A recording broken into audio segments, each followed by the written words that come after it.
آج کل جھوٹی کرامتوں کا ایک کاروبار چلا ہوا ہے، عجیب رنگ ڈھنگ ہے، عجیب بات ہے، خوابیں گھڑی جا رہی ہیں، کرامتیں گھڑی جا رہی ہیں۔ میرے پاس بھی کئی لوگ آئے خوابیں لے کر، جی یہ ہم نے دیکھا ہے۔ میں نے کہا تم نے دیکھا ہوگا، میں نے نہیں دیکھا ہے۔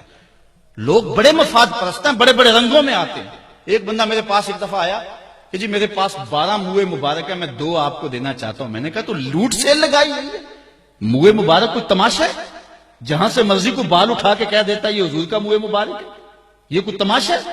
اگر کوئی ہے اور کثرت سے دنیا پر موجود ہے وہ تو برکت والی بات ہے، لیکن آج ہر لئی میں رازدار دی شدے والی بات ہے، اور ہر شخص جو مرضی دعویٰ۔ ایک بندے نے ایک دن مجھے رات کو فون کیا، جناب کہاں ہے؟ میں نے کہا گھر میں ہوں۔ کہنے ذرا باہر نکل کے دیکھو۔ میں نے کہا کیا ہے؟ کہا جی آسمان کی طرف دیکھو۔ میں نے کہا ہوا کیا ہے؟ کہنے لگا چاند کے اندر حضور کی تصویر ہے۔ میں نے کہا تو پاگل ہے، لوگوں نے زندگیاں گزار دی اور زیارت نہ ہوئی، اور تو جو ہے لوٹ سے لگا دی ہوئی ہے کہ چاند کے اندر تصویر لگا دی۔ میں نے کہا کمال ہے، کوئی بات کرنے والی ہے تیری؟ ہمارے ہاں ذوف الاعتقادی اتنی پھیل گئی ہے کہ جو بات کرے لوگ پیچھے دوڑ پڑتے ہیں۔ کئی ایسے واقعات ہوئے ہیں، کوئی کہتا ہے میرے گھر میں حضور کے قدم لگے ہیں، کوئی کچھ بول رہا ہے، کوئی کچھ بول رہا ہے۔ یہ لوگ اللہ سے ڈرتے نہیں ہیں، خوف نہیں کرتے۔ جھوٹی خوابیں، جھوٹی کرامتیں اگر سچی ہیں تو میں ان کا انکار نہیں کرتا، لیکن اس وقت معاشرے کے اندر جو کچھ ہو رہا ہے میں اس کی نشاندہی کر رہا ہوں۔ اپنے بھی خفا مجھ سے ہیں، بیگانے بھی ناخوش۔ میں زہر حلال کو کبھی کہہ نہ سکا کند، بات وہی کہتا ہوں سمجھتا ہوں جسے حق، نئے ابلۂ مسجد ہوں نئے تہذیب کا فرزند۔ میں کہتا ہوں اگر جھوٹوں کے پیچھے چلو گے رسول اللہ ناراض ہو جائیں گے تم سے۔ یہ جرأت کیوں کرتے ہو؟ یہ ہمت کیوں کرتے ہو؟ کیوں جھوٹے دعوے کرتے ہو؟ سچ بولو، تمہارے پیچھے کوئی لگے یا نہ لگے اس کی پرواہ نہیں ہے۔ یا ایھا الذین آمنوا اتقوا اللہ وقولوا قولا سدیدا۔ اللہ فرماتا ہے ایمان والو سیدھی سیدھی بات کرو، پھر کیا ہوگا؟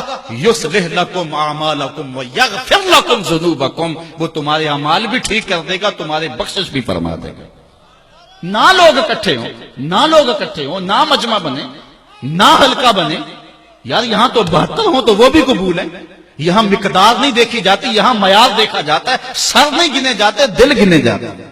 یہاں یہ دیکھتے ہیں، مت لوگوں کو جو ہے وہ کھلونے دے کے بہلاؤ اور لوگوں کی عقیدتوں کو لوٹو اور لوگوں کے ساتھ ظلم کرو، زیادتی کرو، اپنی آخرت بھی کالی کرو اور لوگوں کی آخرت بھی کالی کرو۔ آپ دیکھیں دائیں بائیں، اپنی نظر رکھیں، نگہباں بن کے جو اہل چمن کی آبرو لوٹے۔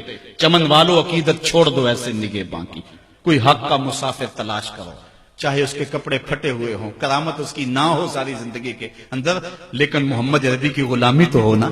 حضرت شاہ نقشبند بخاری سے کسی نے پوچھا حضور آپ کی کوئی کرامت؟ فرمانے لگے اس سے بڑی کرامت کیا ہو سکتی ہے؟ اتنے گناہوں کے باوجود زمین پہ چل رہا ہوں اور زمین مجھ کو دھنسا نہیں لیتی اپنے اندر۔ ہمارے بزرگوں کی تو کہانیاں یہ تھیں، اور آج تھوک کے حساب سے کرامتیں دی جا رہی ہیں۔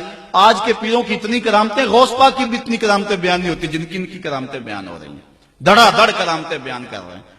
ایک بندے کے یہاں بچہ پیدا ہوا اور اس نے یہ شور کر دیا کہ یہ رمضان کے دنوں میں دودھ نہیں پیتا، اس لیے کہ حضرت غوث پاک بھی نہیں پیتے تھے، وہ بھی پیدائشی غوث تھے اور یہ بھی پیدائشی غوث ہے، اور رمضان کے دنوں میں دودھ نہیں پیتا۔